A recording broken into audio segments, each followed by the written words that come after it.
Hey guys, what's up? Welcome to some more hardcore hogging tips from the harsh lighting here in the tackle room late at night. I've been trying to do some of these tips during the daytime because the lighting is a little bit more pleasing, so you got to sort of bear with me on that.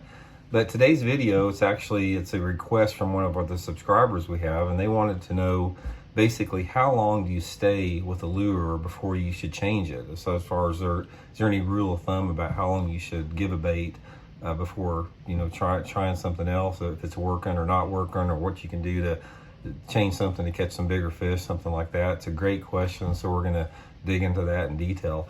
Real quick, just want to remind everybody about our Solar Bat sunglass sale. 30% off all of this month. Solar Bat sunglasses. This is the RB2, the Randy Blockett 2 model that's just out. Also, you guys know that Bait Works there in Springfield is now carrying the RB2 frames here. And I'll put the link in the description here. You can get them through Bait Works, or you can get them through the Solar Bat website. But man, not a better glass for this harsh summer sun that we have out there. You guys will really like them, I promise you. Okay, let's get into this lure selection, or not lure selection, but how long to fish a bait. This is a pretty complex question, actually. This is something there's a lot of different variables that you have to address with it. And I'm just going to, first of all, I'm going to address it in two parts. I'm going to address it on, how long you should fish a bait if you're not getting bit, and how long you should fish a bait if you're getting bit but not catching any good ones and you want to do something to catch some good fish. First of all, I have sort of got a two-pronged approach to it. Before you can really know how long to stay with the bait, you have to be pretty confident that there's some bass in the area that you're fishing. So let's say, for example, that you're fishing secondary points in the pre-spawn, which we all know bass use secondary points in the pre-spawn, and you're gonna fish a jerk bait. Say that maybe that they bite a jerk bait on these secondary points in the pre-spawn in this lake that you're fishing. And it can be anything. I'm just using the example of the pre-spawn points.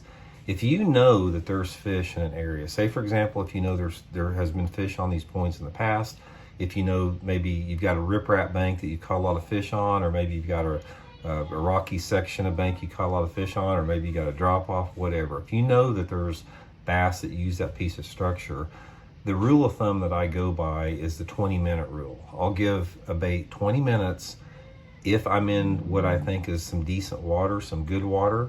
And if I don't get a bite within 20 minutes, that's when I make a change. And that change is not necessarily just going to a different bait. It could be going to a different color. It could be going to a different size of the same bait. Say if I'm fishing a lipless crankbait and I'm throwing a 1/2 ounce, I may try a 1/4 ounce or a 3/4. I may change my speed of retrieve. I'll do something different based upon what I feel is the best choice. Sometimes a completely different bait is the best choice. For example, I'll get back to the jerkbait deal. Say I roll in and I fish 20 minutes on 2 or 3 really good points. I know there's some fish on with the jerkbait and I don't catch anything. I may go back to those same points with like a little swim bait on an 1/8 ounce head, or go back to the same areas maybe with an Alabama rig or something that I think may trigger those fish to bite under different set of circumstances. A lot of the times what you do is you try to figure out what the best bait is based upon the conditions, water clarity, sunlight conditions, the wind, all that type of stuff. But the best thing, guys, I'll give you on that is just give it the 20-minute rule. If you hadn't caught a bite in 20 minutes, change something up. Just whatever change you want to make, just change it up.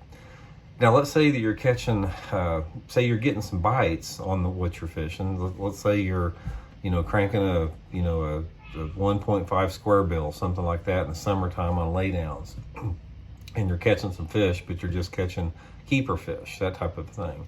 At that point, you want to upgrade your fish. You want to start catching some bigger fish. So what do you need to do? Do you need to change areas? Do you need to change baits? You need to change whatever. It's sort of the same type of a deal. The thing that I'll do on there, and this is actually a little bit easier because if you're catching fish, you know how the fish are positioned and you know where they're at. So it gives you a big bonus as far as making it easier. The thing that I do, and this is just obvious right off the bat, is I upgrade the size of the bait that I'm using. If I'm using a 1.5 square bill, something like that, I may go up to like the Megabass 2.0 or a 2.5 size. Just upgrade the size of the bait you're using. Next thing you can do is you can change colors. A lot of times, if you're catching fish on one particular color lure, if you change the lure color to a more loud color, a brighter color, that really stands out a lot more in the water, a lot of times that will generate a bigger fish to bite under those conditions. Another thing you might want to try to change up with is change your speed of retrieve. Sometimes if you're fishing different type of cover, the bigger fish may react to a slower retrieve or a faster retrieve. Sometimes just mixing it up and experimenting with it. But in that situation there, it's not necessarily the 20-minute rule. It's just how many fish that I'm repeatedly going through that are the same size. And ultimately, there's two things on that are determine the factors. It's either usually some type of a bait change or modification in color or bait, or it's the area change completely, because sometimes that's just maybe what's in that area. It's just those size of fish. So anyway, guys, that's just sort of a simple overview, give you guys a good foundation about how long to stay with something if it's not producing the way you want it to. It works for me pretty good. That's a system that I've put in place for quite a few years now, and it seems like it pays off for me more than not. So anyway, guys, thanks for tuning in. Please hit that subscribe button if you haven't, and notification button so you don't miss any of the videos, and we'll check in with you guys later. See you.